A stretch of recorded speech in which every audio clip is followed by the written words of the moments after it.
Hello everyone, Nick from The Works here. Today we're going to be looking at our new page section for news items.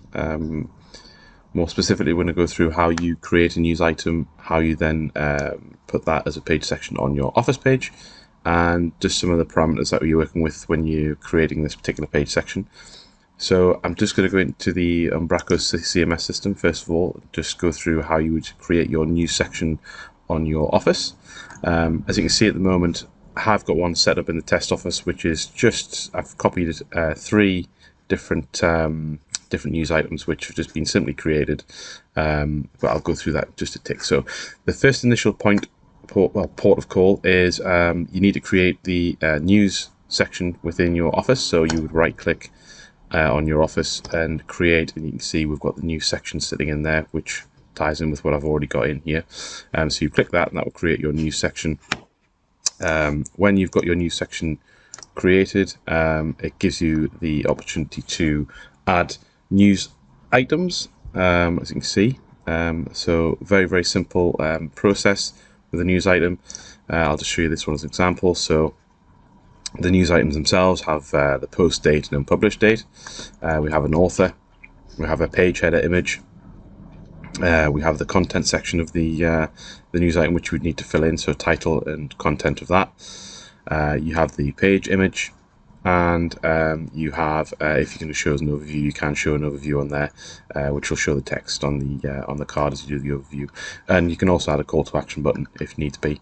But yeah, very simple, easy process with regards to actually creating the news item themselves.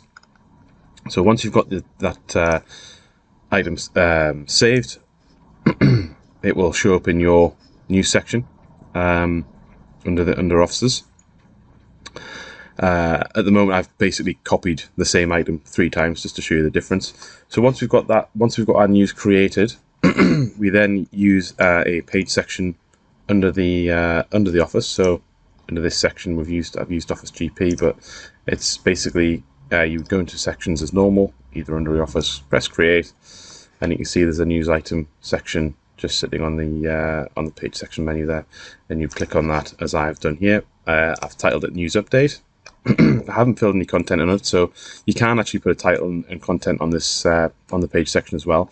But the most important bit, obviously, is your picker, your news item picker, which is here. Currently, we have 3 items in the news picker, which actually relates to what you're seeing on the page here now. So we have news item 1, news item 1 brackets 1, news item 1 brackets 2, which, as you can see, relates to my little picker I have here.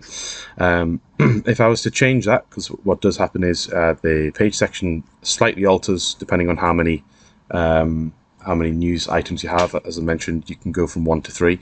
So if I'm to remove 1 off the 3 and click save, and then go to my Office and save and preview again, you'll see it's slightly changed. It's dropped one of the news items off the page.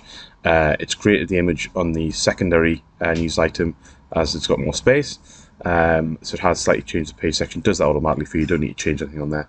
And likewise, if I go into my news update and have 1 news item, so if you only have 1 news item to share at any particular time, which is fine. And then if I go into my Office again and just show you the preview of that, you can see it changes the page section quite dramatically on this one, because you've got the one news item.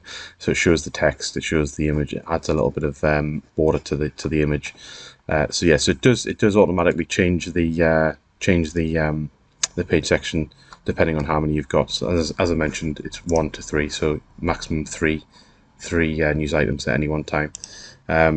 Obviously, once you get used to adding the news items, you can actually have more than 1 news item sitting within your news section under your Office, and you could essentially time them so they publish and unpublish on a rotation cycle. So you could have at any one time, let's say 9 news items, and the first 3 go up, and in the first 3 days they then unpublish, and then the next 3 go up in the next 3 days, they then unpublish, and the next 3 go up the next 3 days, and they unpublish. So you could essentially actually time it so you have 3 items on a rotation, on the page section itself. I hope that kind of covers how to create the news item. Obviously, if you do need any more information and you want to go through any of the different sections, content, etc., then please don't hesitate to give me a call. But I hope that covers everything for the news items and the page section. Thank you very much.